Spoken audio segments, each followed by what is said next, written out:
ৰাতিপুৱা কলৈ ওলাইছো জানে ৰব কৈ আছে এয়া গুডুবাহঁতৰ চোতালত এফালে কৰি আছে কটা মেলা আনফালে দুলখুৰাই লাগি আছে ৰন্ধা মেলাত আৰু মই আহি লাগিছো গুডুবাক খজুৱাত মাজতে বৈ চাও আনি দিলে ৰঙা চাহ মোৰ সিমান এটা প্ৰিয় নহয় তথাপিও একাপ এনে অকনমান খাই দিলো আৰু পিছে আপোনালোকক কোৱাই হোৱা নাছিল নহয় আজি গুডুবাক দিব আহিছে খাটাৰ ভাৰ আমাৰ বৰপেটীয়া ভাষাত এইটোৱে কয় আনফালে কি কয় নাজানো পিছে ভিডিঅ'টো যোৱা 11 তাৰিখৰে দেই মোৰে অকমান দিয়াত দেৰি হৈ গ'ল বাৰু আৰু আগদিনাই তাই মোক চিম্পুলকে মেহেন্দিখিনিও লগাই দিব কৈছিল তাইক উলিয়াই দি মেলি আকৌ আহিলো আলু কাটিবলৈ আৰু এইফালে দেখিছে থিয় হৈ কৰি আছে একদম ভিতৰত আইতাহঁতে তামোল পাণ আৰু প্ৰসাদৰ যোগাল কৰি আছে আৰু এইফালে মই বাহিৰত ভিডিঅ' কৰি থাকোতে দুলখুৰাই কৈ আছে মাছখিনি ভিডিঅ' কৰা দালিখিনি ভিডিঅ' কৰা সকলোবোৰ দেখুৱা আকৌ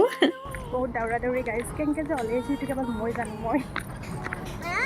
আহি পায়ে চাহকাপ খাবলৈ পালো জানেনে আৰু এওঁলোকে কৈ আছে মোৰ ভিডিঅ' বোলে চাই থাকে এওঁলোককো উঠাব লাগে ভিডিঅ'ত এতিয়া পিছে গুডুবা ৰেডি দেই সমাজৰ আগত ওলাবলৈ বৰ ধুনীয়াকৈ তাইক লৈ গৈ পিনে যিখিনি সমাজৰ আগত নিয়ম নীতি আছে সেইখিনি কৰিবলৈ ল'লে আৰু এয়া তাইক ধুনীয়াকৈ ফুটটোৰ লগতে আঙুঠিটোও পিন্ধাই দিলে আৰু গোটেইখিনি তাইক দিয়া হোৱাৰ পিছত দৰাঘৰীয়াই তাইৰ লগত ধুনীয়াকৈ দুখনমান ফটো উঠি ল'লে এইফালে আমি প্ৰসাদখিনি খাই পেলাই গোটেই কেইজনী বহি আছো মেলত তাৰপিছত আমাক ভাত খাবলৈও মাতিলে আৰু এয়া দেখিছে ৰাইজ একো কাম কৰা নাছিল মই ভিডিঅ' কৰি থকা দেখি এনেই অকণমান কাম কৰা দেখুৱাইছে এইফালে আমাৰ ভাত পানী খোৱা হয় মানে দৰাঘৰৰ মানুহবোৰ যাবলৈ ওলালে তাৰপিছত এইবাৰ ময়ো লাগিছো দেই অকণমান বিলোৱাত আৰু এয়া বদলা লোৱা হৈছে ৰাইজ মোক ভাত দিওঁতেও সি একদম ধুনীয়া কৰি দিছিল গোটেইখিনি শেষ হোৱাৰ পিছত এতিয়া ভিন্দৈ লাগিছে মাছ কাটিবলৈ দৰাঘৰে দিয়া এইবাৰ আমি ৰাতি ধুনীয়াকৈ খাম দেই